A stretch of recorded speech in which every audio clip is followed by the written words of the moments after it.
সংবিধান পরিবর্তন না হওয়া পর্যন্ত আগের যে পদ্ধতি রয়েছে সে নিয়মেই নির্বাচন হবে।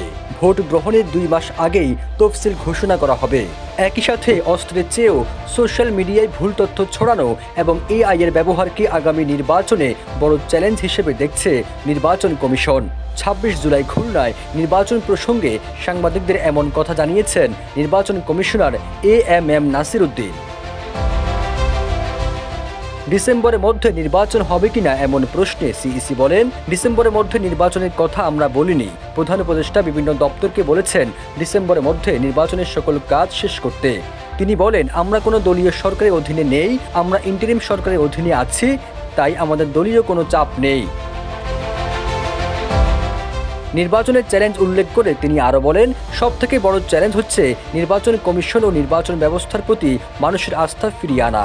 দ্বিতীয় চ্যালেঞ্জ হচ্ছে মানুষকে ভোট কেন্দ্রমুখী করা। ভোটের ব্যাপারে মানুষ আগ্রহ হারিয়ে ফেলেছে। তারা মনে করে আমি গেলেও ভোট হবে, না গেলেও হবে। বিশেষ করে নারী ভোটারদের অংশগ্রহণ নিশ্চিত করাকে বড় চ্যালেঞ্জ হিসেবে দেখছে নির্বাচন কমিশন। সেই সঙ্গে নির্বাচনকে সুষ্ঠু করতে যে কোনো ধরনের প্রযুক্তি নির্ভর হস্তক্ষেপ রোধে আমরা সতর্ক রয়েছি। সিইসি আরও বলেন, নির্বাচনের আগে সন্ত্রাস দমন এবং অবৈধ অস্ত্র উদ্ধার অভিযান চলবে, যাতে করে ভোটের স্বচ্ছতা নিশ্চিত করা যায়। আমরা জাতিকে একটি সুষ্ঠু নির্বাচন উপহার দিতে চাই।